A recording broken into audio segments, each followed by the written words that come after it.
All right, YouTube, we back with another one, man. As y'all can see, I got my MK5 back out, making an appearance on the channel again. YouTube, we are clear. As you can see, there's nothing in the chamber. No magazine is inserted in the gun. So we are empty, safe and clear. Safety is on. So yeah, real quick, pretty much, I took this to the range again when I got it back from Mac Arms. They sent it back to me. Everything was good. They claimed that they had replaced the extractor spring. And that's what it was. It had a bad extractor spring. So I took it to the range. I took 6 mags with me. I think it ran about 5 flawlessly. And on the last mag is when it started doing the same exact thing that it was doing the first time when I sent it back. It wasn't extracting the shell casings. The shell casings kept getting locked up in between the chamber, getting smashed, and it was double feeding. Excuse me, y'all. So yeah, pretty much I was pissed off about that because I just spent all this time sending it to Mac. Even though, the process was pretty simple, they were able to ship it straight back to me. I didn't have to go through no FFL or anything like that. So I was just hoping that it was going to run flawlessly this time out of the box. And I'm honestly really disappointed in them because this is my first time trying this company out. Being as though at the time of this video being filmed, I think at this point I got this gun already for about a little over a year now. And when I first got it, it actually was flawless. Like the first couple hundred rounds were great. And I know, a couple hundred rounds ain't enough to tell you if a gun's reliable or not. But I'm not a person that shoots very, very often as much as I would like to. So for me to put 1,000 rounds through something like this, it's going to take, a little bit of time. And sadly, I haven't even made it there. Well, I have made it there with issues. This gun literally did surpass just over 1,000 rounds when I took it to the range the last time. And I wouldn't even say, I would say probably more like in the 900 range because the last couple of rounds were giving me issues, like I said, with that last mag. And like I said, I just wasn't a fan of it because it was doing the same exact thing. Double feeding, failure to extract, multiple double feedings. Like all my casings kept getting crushed in between the chamber. So I did a little bit of digging, did a little bit of research on MP5 clones, and according to, all the MP5 gurus, you have to switch out the extractor and the extractor spring with the OEM HK parts, which you see right here that I have. I went on HK parts. I ordered some parts, the important stuff that you need. Not a whole lot of stuff. I'm a little bit disappointed that I have to do this because this gun was not cheap. And I know what y'all gonna say, oh, the original Mac, the original MP5, SP5 is, double or triple the price of what the Mac costs, but it doesn't matter. That doesn't make the Mac a completely cheap firearm. Still costs money, hard-earned money that I spent on for the gun to be acting the way that it acted. You know what I mean? I've seen a lot of people having issues with it since then, but don't get me wrong, there are a lot of people reporting that they haven't had any issues with this gun yet. So, props to them, man, because, I wish that was my experience, but it wasn't. So, like I said, I did some research, went on HK Parts and ordered the parts that I was told to order based off all the research I did. So I had got the ejector. The ejector's not really recommended, but one guy did say it's good to just get the ejector while you at it because it just adds the reliability because you're getting OEM. These are genuine HK parts, y'all. These are not no HK clone parts. Like, these are original German-made parts. So I got the ejector and I got the ejector spring. Now, I don't know if you really needed the spring. You probably could use the one that's already on here. But like I said, I just wanted to go full OEM, at least on the important stuff that I need. And if there's anything else that I have to change out, then so be it. But I got the extractor right here, as y'all can see. That's the OEM HK extractor. And then I got the extractor spring. So I'm going to replace all those parts in here. I'm going to give this gun a nice cleaning because I have not cleaned it. They claimed they cleaned it when I got it back from them. But to be honest, it didn't look like they did anything to it. It looked like they might have do a little bit of oil on there and that was it. But maybe that also didn't add to, the gun's reliability. But in all honesty, if you have to clean a gun under 1,000 rounds, it's not reliable, at least in my opinion. Like, you should be able to run, a couple, at least 1,500 rounds minimum through something like this before you clean it. And I'm a person that does clean my firearms, y'all. I used to be that guy that, oh, run it dirty. Like, I clean all my firearms after every 2 to 3 range visits depending. Sometimes I might clean them every range visit. It just depends on how I feel when I get back from my range trips, if I have the time for it. But I have not cleaned this gun, so I'm gonna give it a good cleaning, break it down. I'm gonna install all these parts, and I will be getting out to the range soon, hopefully, so that I can test this out.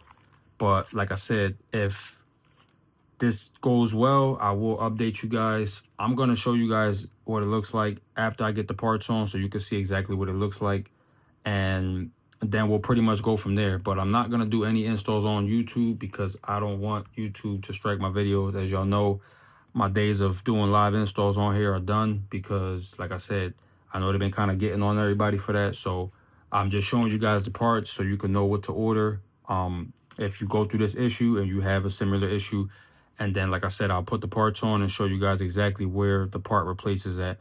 And YouTube, I'm not using anything aftermarket. These are all OEM parts, genuine from the factory. I'm not modifying the gun in any way, any shape, or any form. So we're just doing a basic install. I'm not doing it on camera, just showing all my viewers what parts need to be replaced. They're all OEM genuine, like I said. So yeah, like I said, y'all, I'm gonna get back to y'all. I'm gonna get these parts on. Give me a few minutes. I'll be right back.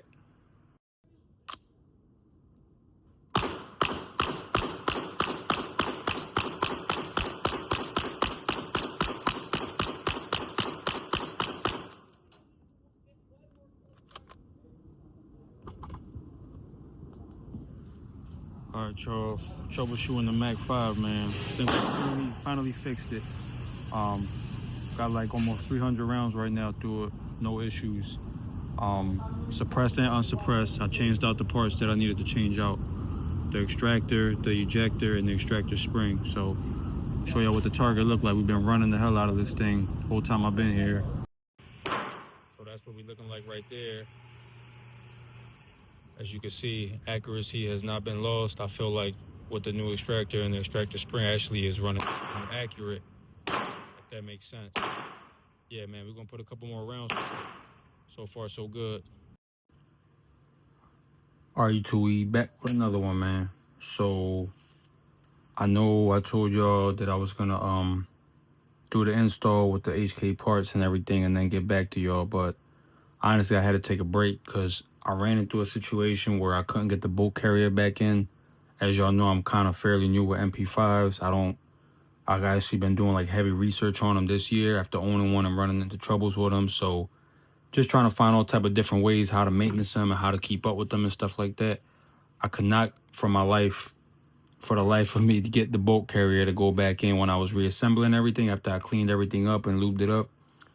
I was just going through a rough time. So honestly, I spent pretty much the whole day working on it, putting the parts on, cleaning it, oiling everything up. I literally just put the gun away apart, left it in pieces, put it back away for like a couple days, and then I got back to it. I ended up YouTubing up a video. Guy made it real simple for me. I wish I could remember his name so I could shout him out. It's an old video a couple years ago, but he basically just found a way to just, put the bolt carrier in with the rollers easier way. So needless to say, we got it in there, and I went straight to the range the next day. And while I'm filming this video at this time, I'm literally just getting back from the range actually. So pretty much, if you're already watching it, then you already seen the range footage. I ran about 300 rounds, man. I did 4 mags unsuppressed and 4 mags suppressed just to make sure that it was going to be good. And in all honesty, she is dirty. I threw a little bit of oil, but as you can see the bolt carrier right there, you're probably not going to be able to see on camera how dirty it is, but this thing is extremely dirty really fast. And I think it has a lot to do with me running it suppressed because all that back pressure and gases and everything.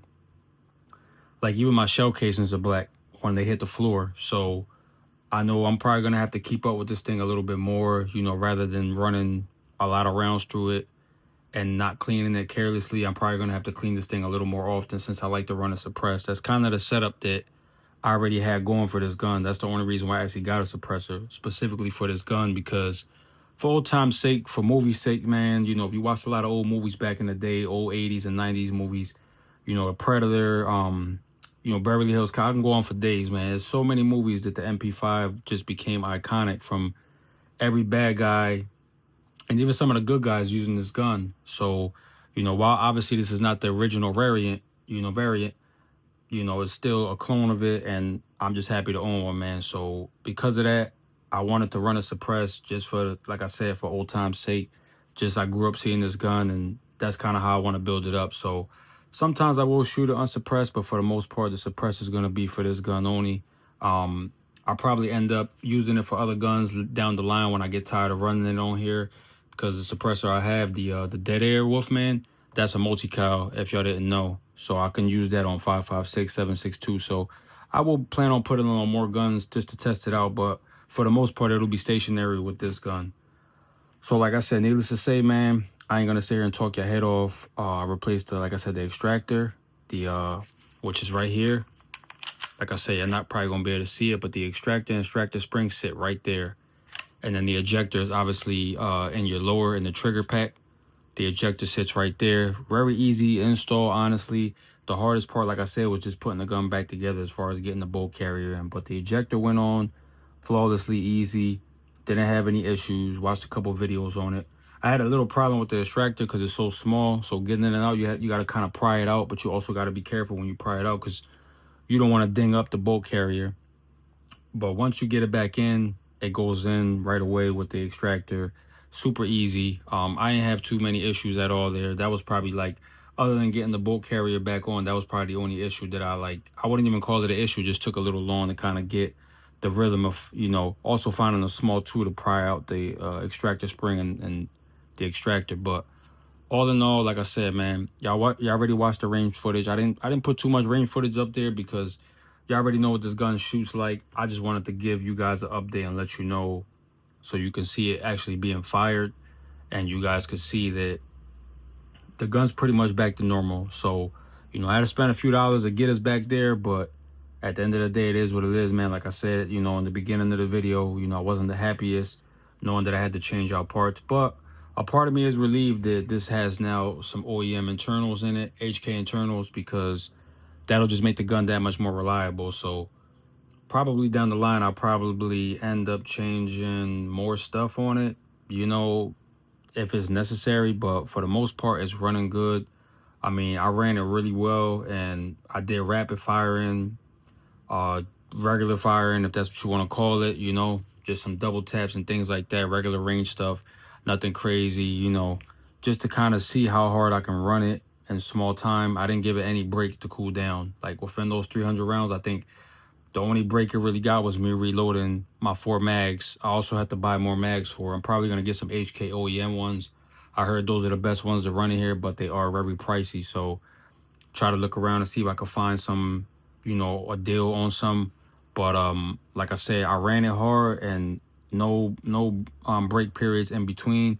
I just reloaded and then shot the other 4 mags out of this thing, and it was a go. I actually shot 9 mags in total, 270 rounds, so just under 300. Not exactly 300, but just under. So that worked out really good. Like I said, man, I'm really excited to get this gun back on the channel and just to get it back working, because I really want to like this gun. I'm just not a big, fan of guns that don't work. If it doesn't work, I don't care how nice it is. But all in all, I know it's only 300 rounds or just under, but I was having issues with just getting a full mag to cycle through here. So the fact that I was able to get 9 mags through here, that just shows me that I did something right. So I'm no gunsmith, man. I'm no, MP5, professional, MP5 guru. Like I'm no master of any of these firearms that you see. I'll consider myself more of a jack of all trades when it comes to firearms. I like to get into a little bit of everything. MP5 is kind of like my newest platform. Understanding this gun is definitely takes some knowledge, some getting used to, definitely some digging. You got to do your research on here. But once you find out the proper parts that you need and how these things operate, how you should keep them clean and lubed up, I think you'll pretty much be fine with any clone variant, because it's not just the Mac 5, the AP5, the Century Arms, I think it's the AP5. It's there's a few other ones, the PTR, I think. There's a few other kinds that also were having the same exact issues as the issues that I actually was having with the extraction problems and stuff like that. So it's not just the Mac 5. I believe all the clones of the SP5 actually have the same issues because they don't ship up to spec parts. A lot of times they send these guns out from the manufacturer and the parts are not up to spec, like, you know, the German made stuff, like the good stuff, the HK stuff. So like I said, HK parts, man, they did their thing. You know, I got my stuff, you know, pretty much everything is flawless right now. So I'll give you guys another update when I can get a couple more rounds through this thing somewhere down the line. You know, I'll be shooting this thing now. I'll be taking it to the range again. And, you know, once I see that this thing, you know, is continuing to work, you know, maybe another 1,000 rounds or so, then, you know, pretty much it'll go back to being my home defense gun, truck gun, whatever you want to call it. I mean, I don't really got no truck gun or nothing like that. I don't really think that's a category for me, but definitely home defense, because I want to run my home defense gun suppressed for sound purposes, you know, safety sound purposes. But still gonna be to be determined down the line. Like I said, if I can get another 1,000 rounds through this thing flawlessly, I think we got a winner. But like I said, so far approaching 300 rounds, and total this gun probably got about 1,200 rounds through it now as we speak right now at the time of filming this video. But that's pretty much it, man. I don't want to talk your head off too much more. Like I said, if those are the parts that, if you're having these type of issues, then those are the parts I would recommend to definitely replace based off, you know, the knowledge I received from other people, other MP5 professionals, if that's what you want to call it. Other than that, man, that's all I got for y'all. If there's anything else y'all want to know, like I said, you know, just hit me up in the comments. Otherwise, I'm going to catch you on the next one, man. Y'all be safe.